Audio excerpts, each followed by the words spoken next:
Wah, nggak berasa ya, kampanye pemilu udah dimulai nih, hingga 10 Februari 2024 nanti.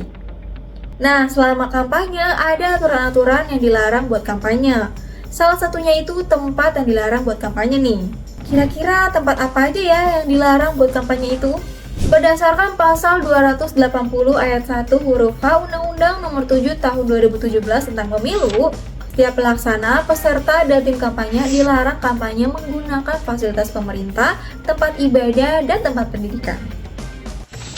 Jadi, dilarang berkampanye dengan fasilitas yang dipunyai pemerintah, seperti kantor pemerintah, kendaraan dinas, alun-alun, lapangan upacara, dan lain-lain. Lalu, ada tempat ibadah di Indonesia seperti masjid atau musola, gereja, pura, vihara, dan kelenteng atau lintang.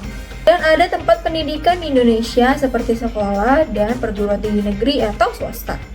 Tapi kenapa ya tempat yang disebutin tadi itu nggak boleh dipakai buat kampanye? Pastinya ada alasannya nih Sohib. Yang pertama, kalau kampanye menggunakan fasilitas pemerintah itu akan membuat sulit pemerintah dalam bersikap netral pada semua peserta pemilu.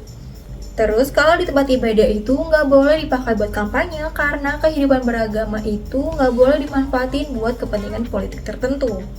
Dan dilarang kampanye di tempat pendidikan itu karena dalam menunaikan kecerdasan bangsa, para pendidik seharusnya bersikap netral. Kampanye di tempat pendidikan berpotensi membagi institusi-institusi pendidikan ke dalam berbagai aliran politik. Jadi, biar nggak menimbulkan persepsi negatif terhadap pemilu kampanye, lebih baik dilaksanakan di tempat yang netral dan non-religius, buat mendorong partisipasi dari seluruh anggota masyarakat. Kalau ada peserta pemilu yang kampanye di tempat tadi, gimana? Bagi peserta pemilu yang melanggar bakal kena sanksi berdasarkan pasal 521 Undang-Undang Nomor 7 Tahun 2017, yaitu setiap pelaksana, peserta, dan tim kampanye yang melanggar bakal dihukum pidana penjara paling lama 2 tahun dan denda paling banyak 24 juta rupiah. Jadi gimana menurut kamu? Udah siap belum merayakan kampanye pesta demokrasi ini?